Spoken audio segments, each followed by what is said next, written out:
तो भाई आज आ गए हैं एक और व्लॉग के अंदर। और आज हम ट्रेन करने वाले हैं बाइसेप्स एंड शोल्डर्स। तो काफ़ी अच्छी तरीके से वज़न बढ़ रहा है मेरा लगातार। वज़न बढ़ना काफ़ी अच्छा साइन है कि साइकिल बिल्कुल ठीक चल रही है और हम प्रेप में आगे बढ़ रहे हैं। थोड़ा सा फैट इशू मुझे लग रहा है कि थोड़ा सा फैट ज़्यादा है, और उसे हम अभी थोड़े दिनों में उसे भी हम कंपनसेट करेंगे। अपनी डाइट में भी थोड़ा सा प्रोटीन और बढ़ाएंगे और थोड़े से कार्ब्स कम करने की कोशिश करेंगे। बस यही है कि आपको चेक करते रहना चाहिए कि जैसे कि जिम में बीएमआई मशीन है, बीएमआई मशीन से आप चेक करते रहो कि क्या पोजीशन चल रही है। और सबसे बड़ी जो आपका टीचर हो सकता है वो है शीशा। अगर शीशे के अंदर दिख रहा है कि ज़्यादा फैट है, राउंडनेस खत्म हो रही है, बिल्कुल फ्लैट होता जा रहा है, तो आपको ऑफकोर्स कार्ब्स कम करने पड़ेंगे और अपने प्रोटीन पे ज़्यादा ध्यान देना पड़ेगा। और अगर वहीं पे सब कुछ ठीक है, कटेड है, सारी चीज़ें छिली हुई हैं, तो कोई दिक्कत नहीं है। पर मेरी स्ट्रेंथ भी काफ़ी बढ़ रही है। हर रोज़ मैं लगभग 20 किलो से ज़्यादा बेंच में बढ़ा चुका हूँ। मैं 100 केजीज जनरली लेता था, 10-12 रैप, अब 120 चल रहे हैं। तो चलो काफ़ी लंबा व्लॉग होगा क्योंकि 2 पार्ट ट्रेन हो रहे हैं। तो चलो सबसे पहले फटाफट स्ट्रेचिंग कर लेते हैं और अपने काम के ऊपर चलते हैं।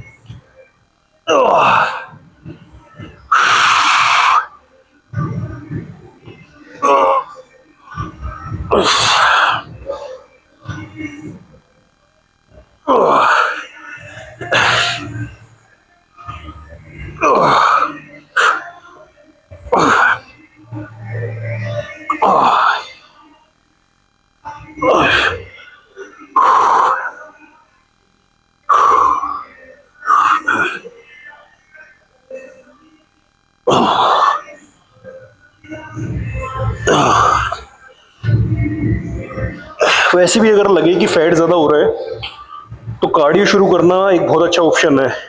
कार्डियो थोड़ा थोड़ा फैट काटता रहेगा तो उसमें भी काफ़ी अच्छा है, कोई भी दिक्कत है नहीं। और मैं एक गलती और भी कर रहा हूँ, मैंने अभी ध्यान किया, मैं कार्निटीन नहीं ले रहा हूँ। कार्निटीन अगर प्री वर्कआउट लें तो काफ़ी फैट मेटाबोलाइज होता है ड्यूरिंग वर्कआउट, तो इस चीज़ का भी ध्यान रखना पड़ेगा। कभी कभी छोटी छोटी गलतियाँ होती हैं जो ध्यान आ जाती हैं, पर कोई इशू नहीं है, करते हैं सब ठीक। चलो वर्कआउट की तरफ चलते हैं क्योंकि लंबा व्लॉग है, ज़्यादा टाइम ना ख़राब करते हुए। तो अब हम लगा रहे हैं अपना तीसरा सेट। एक्सरसाइज बहुत अच्छे से फील हो रही है तो इसका एक सेट एक्स्ट्रा लेंगे। ध्यान रहे जब भी रिदम बने, सही पंप आने शुरू हो तो सेट प्लस माइनस कर लिया करो कि इस एक्सरसाइज पे मैं आज अच्छी तरह सेट हुआ हूँ तो मैं इसके थोड़े से ज़्यादा कर रहा हूँ। तो चलो करते हैं सेट शुरू।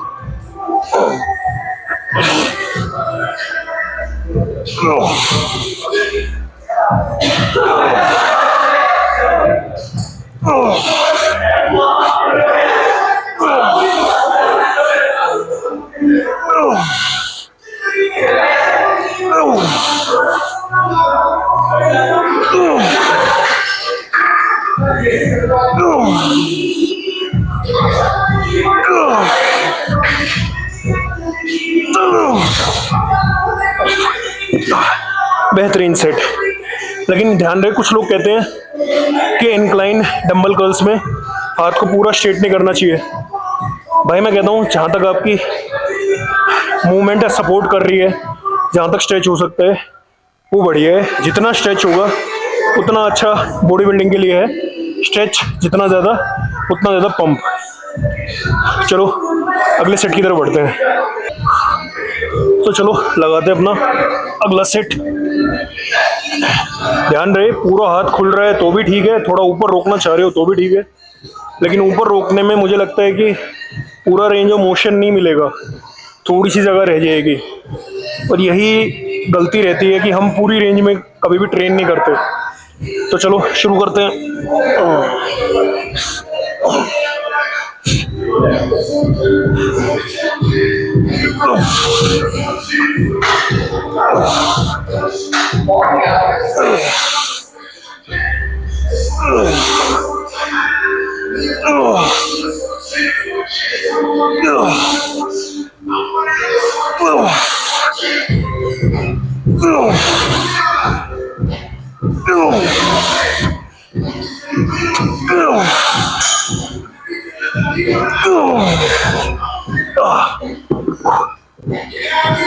चलो अगली एक्सरसाइज में स्विच करते हैं, अगला सेट लगाते हैं।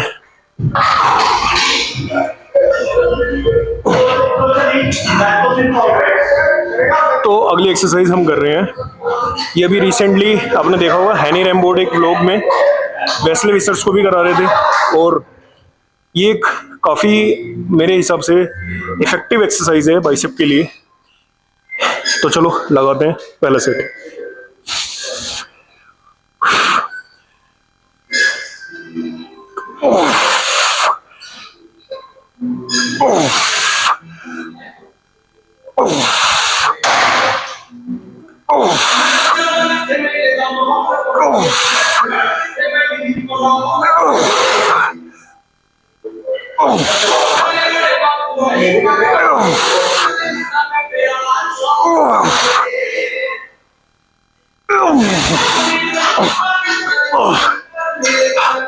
प्रीचर पे सिंगल आर्म कर्ल्स ज़्यादा बेटर लगी मुझे रोड के मुकाबले, और ध्यान से देखा होगा तो मैं हल्का सा रिस्ट को कर्ल भी कर रहा हूँ ऊपर आते टाइम, रिस्ट को भी मैं मूव कर रहा हूँ सुपनेटेड पोजीशन में, ये ज़रूरी है।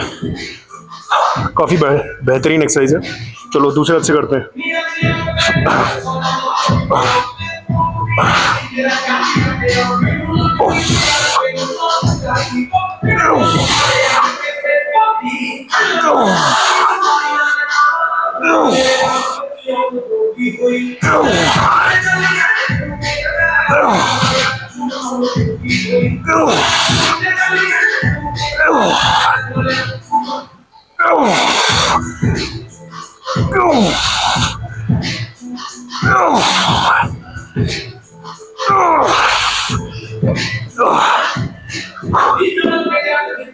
बेहतरीन, काफ़ी अच्छी तरह बाइसेप बर्न हो रही है।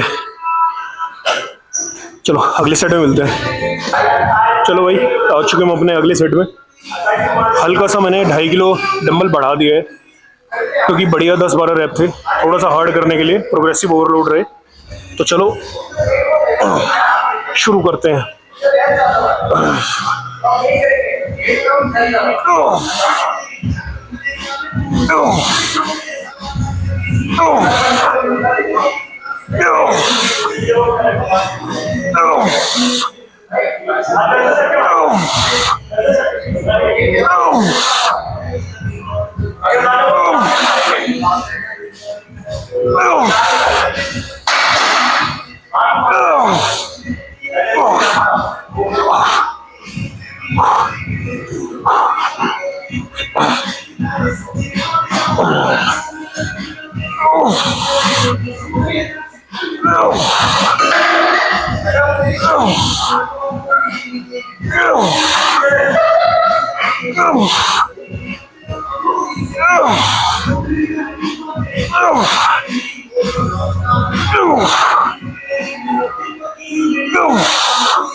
काफी बढ़िया सेट, बहुत बढ़िया स्क्वीज।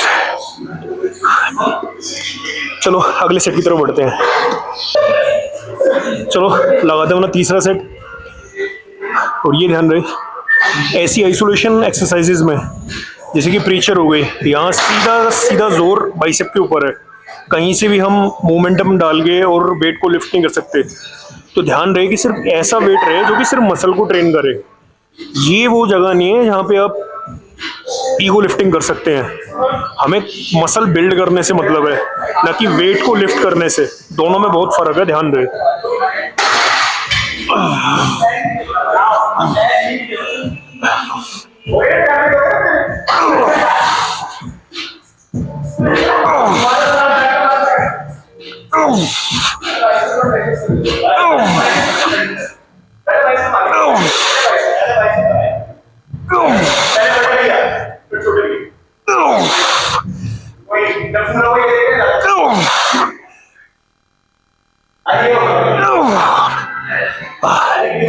बहुत ही बढ़िया सेट, और बिल्कुल फाइनल रेंज ऑफ मोशन तक जाना बहुत जरूरी है। पूरा हाथ स्ट्रेच, बीच में नहीं रोकना बंदे, लोअर थर्ड में जाते ही नहीं है, और जबकि एक्सरसाइज सबसे ज़्यादा लोअर थर्ड को ही टारगेट करती है।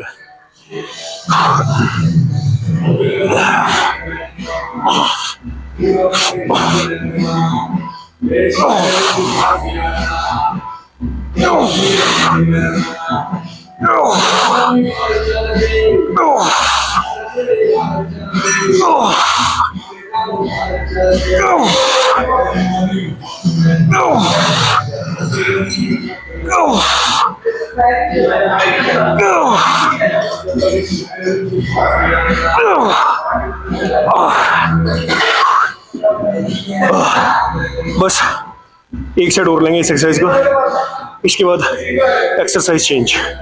मिलते हैं अगले सेट में। तो अपना लास्ट सेट कर रहे हैं। इस सेट में मैंने टाइम कट कर दिया है, तो हो सकता है कि रैप कम आएंगे, बीच बीच में करना जरूरी है।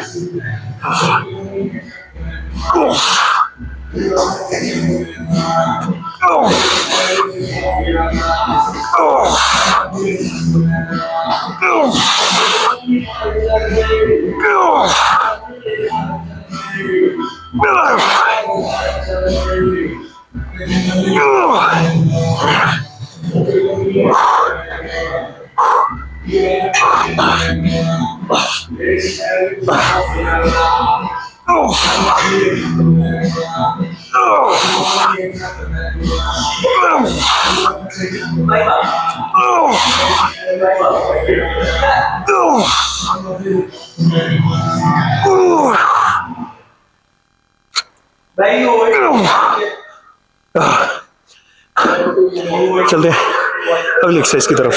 अब हम अपनी तीसरी एक्सरसाइज कर रहे हैं, जो कि है हैमर कर्ल्स।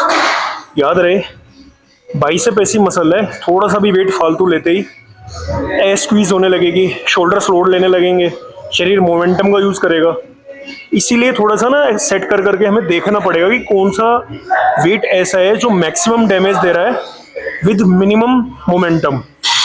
तो मैं 15 यूज कर रहा हूँ हैमर में, जबकि मेरी कैपेसिटी 25 की भी है। मैं 25 से आराम से 10 रेप निकाल दूंगा, लेकिन बिल्कुल कंट्रोल नेगेटिव, स्लो पॉजिटिव्स, थोड़ा सा होल्ड टॉप पे, उसके लिए 15 बिल्कुल एग्जैक्ट है। तो चलो शुरू करते हैं।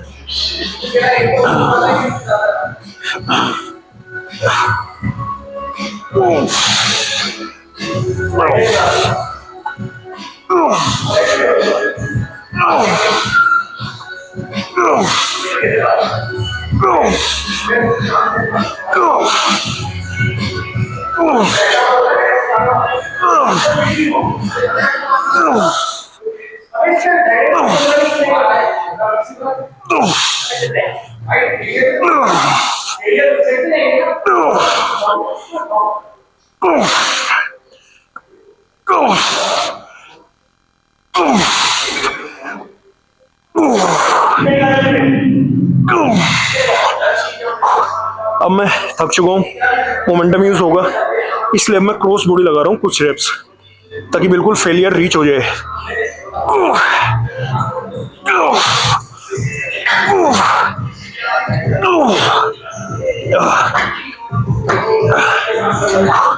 बिल्कुल बाइसेप्स पंप हो चुकी है, इसीलिए मैं कह रहा था ऐसा वेट लेना है कि मोमेंटम यूज ना हो।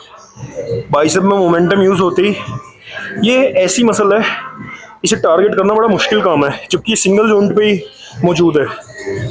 लेकिन ज़्यादा वेट होते ही शरीर बाकी मसल्स को भी यूज़ करना शुरू कर देता है, तो टारगेट इससे कम हो जाता है। चलो अगले सेट में मिलते हैं। तो आ गए हम अपने सेकंड सेट में, फिर से लगाते हैं हैमर कर्ल्स।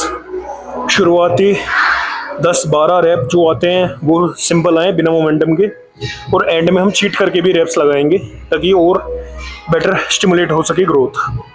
तो चलो शुरू करते हैं।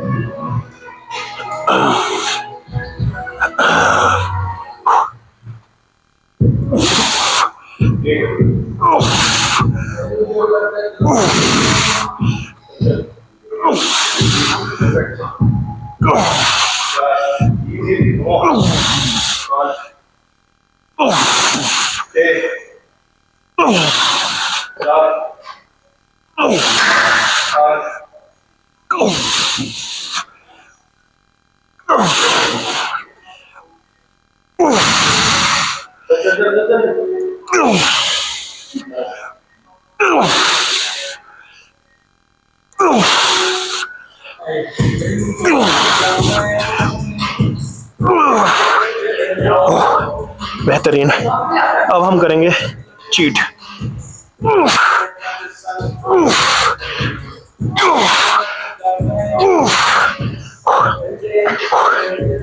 बहुत ही बढ़िया सेट, कमाल एकदम, बहुत बढ़िया स्क्वीज। चलो मिलते हैं अगले सेट में। तो चलो लगाते हैं अपना तीसरा सेट।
काफी बढ़िया सेट।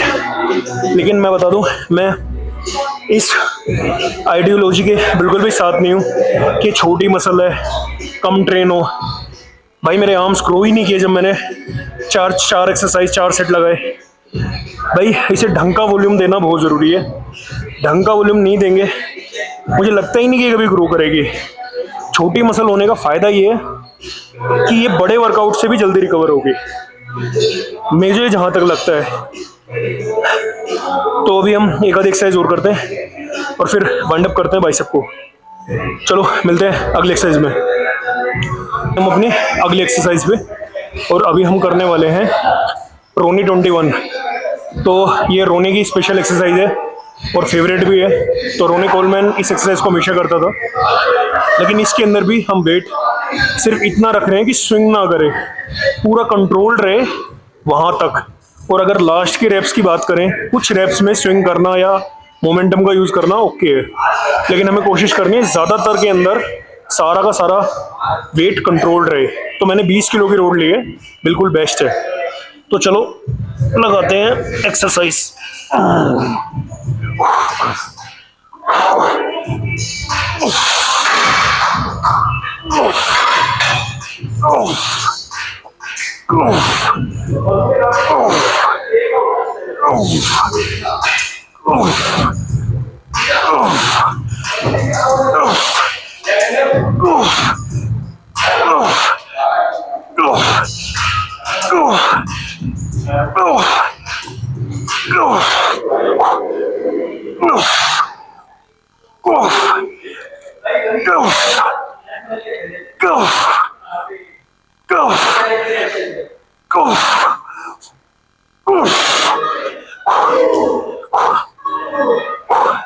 बेहतरीन सेट, लगभग लगभग सारे रैप कंट्रोल थे। हमें कोशिश करनी है बाइसेप को बिल्कुल कंट्रोल्ड मैनर में ट्रेन करने की, नहीं तो भाई ये ग्रो नहीं करेगी, ध्यान रखना। जितनी छोटी मसल है उतनी ही ग्रो करनी मुश्किल है। चलो अगले सेट में मिलते हैं। तो चलो लगाते हैं हम अपना अगला सेट। काफ़ी बेहतरीन एक्सरसाइज है ये।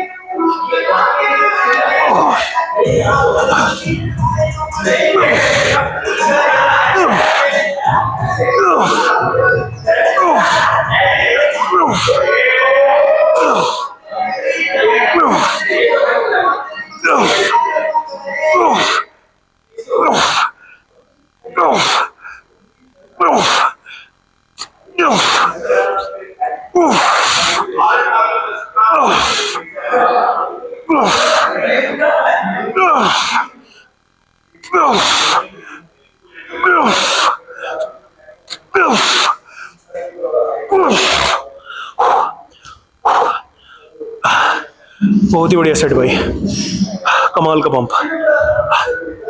इसलिए रोनी गोट है भाई, उसकी एक्सरसाइज भी सारी कमाल की है। चलो अगले सेट में मिलते हैं। तो ये रोनी 21 का लास्ट सेट है। इसके बाद हम अपनी फाइनल एक्सरसाइज करेंगे रिवर्स बारबल कर्ल्स ब्रेकियालिस के लिए। तो चलो लास्ट सेट अपना लगाते हैं।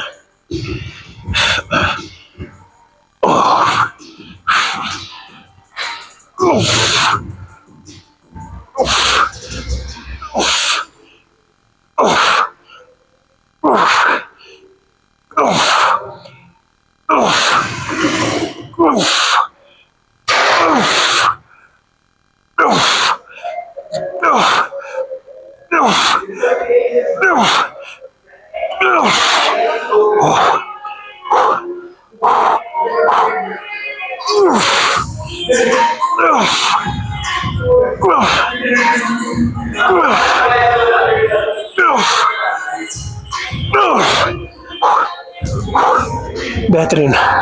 चलो अपनी फाइनल एक्सरसाइज करते हैं बाइसेप की, और बाइसेप को वाइंड अप करते हैं। तो चलो अपनी लास्ट एक्सरसाइज लगाते हैं रिवर्स बारबल कर्ल्स ब्रेकियालिस के लिए।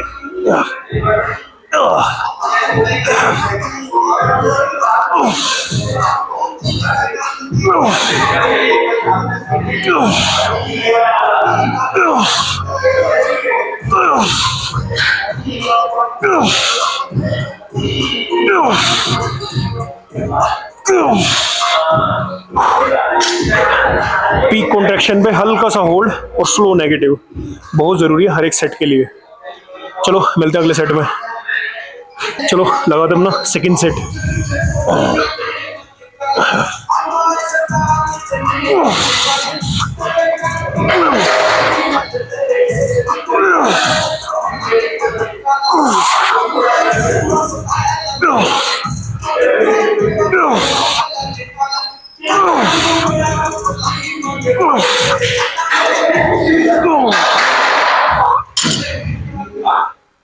बेहतरीन। तो मैं लगाता हूँ अपने 2 सेट और, ताकि व्लॉग ज़्यादा लंबा ना हो, और बाइसेप के लिए इतना ही काफ़ी है। ये सारी एक्सरसाइजेज इसी ऑर्डर में, हम वेरिएशन भी डालेंगे अपने आने वाले व्लॉग्स में। तो जब तक के लिए स्टे ट्यून और सब्सक्राइब करना मत भूलना। चलो मिलते हैं अगले व्लॉग में।